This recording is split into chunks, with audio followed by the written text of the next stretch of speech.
It's squaring the circle, right? The circle is really the symbol of the infinite, of God.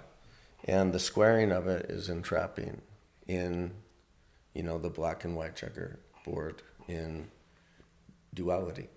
Because the brains, you mix the brains and the brains never connect. And so we've been taken into this in a wild way, in a wild way. And it's okay, because we wanted the experience or we wouldn't be here. This is God's journey. Right. So your experience in it is up to you. And if you want to judge the moment, this is the way I would teach it to executives. Like, where the magic is in the moment is you come up to a stop sign, right? 4-way stop. You come up, you're going the speed limit, you stop, and there's a teenager rolling by at 70 miles per hour. Like, had you moved forward, half a car length, you would have been dead. Across the street, there's a guy, he's leaning against the wall, Mexican guy, right? I'm half Mexican, so I can say that. All right, I'll fact check that later. So, yeah, leaning across the wall, and he's selling oranges. And there's a guy on the other side of the cart who's running away with oranges. And then there's, a woman holding 2 frightened little children at the moment. This guy runs the deal. And so in the moment, we've already judged it. Stupid kid, scared mother, of course, for what this guy did, that, bastard. Poor Mexican guy, and a dirty, rotten thief. And that's the moment that you create instantly, every moment, right? Because you've already pre-formulated what a thief looks like. Sure. And so you give it space. How is it that you accomplish these great miracles? He was asked, right? And he says, I know not, save the Father shows it unto me. And where's the Father? In the moment. That's where we meet him. In the present mind, in present consciousness. And he could say, there's a $10 bill, why don't you go make that guy whole? And you do that, but the reality is the son was where the kid was racing to the hospital to get his mother, who had just been admitted into an emergency room. Right. It's not the Mexican's cart, it's his friend's, and his friend is the guy running away with the oranges to feed his family who hasn't eaten all day. Mm. It's the reality, but you judged it differently. Oh, and the lady's trying to abduct the girls. And so in the moment where God says, go make them whole, you discover that, right? Okay, so this is like the sequence of events that happen all the time. We just don't see maybe what they are because we judge it. And because we judge it, we close it off. It's done in the material world. It's not real, though. The truth is what is. What is. As Buddha would say, it is as it is. That's powerful stuff, man. It is as it is. And when you're okay with that, the Son of God is in liberation at all times. This is the point, and this is the point that the world, technically does not want to hear. Yeah. You're okay to have your opinion. You're okay to dress like that if that's what you want to do.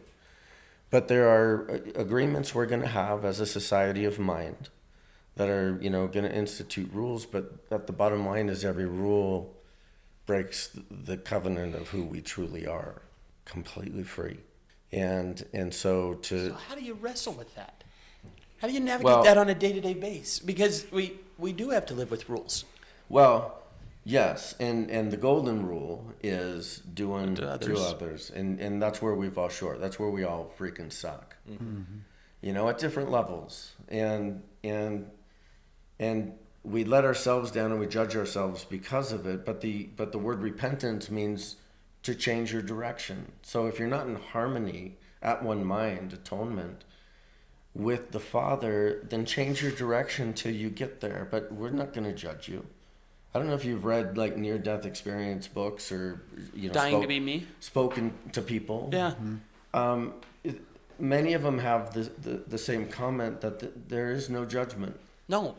You review your life, but there's no judgment because your life is yours. How can judgment exist if God is pure unconditional love? Absolutely. Those two things are completely no different than I don't believe that there's a hell. Right. Okay? Because how could that exist if God is pure unconditional love? Absolutely the deal. And it exists in the mind where the sickness is. Sure.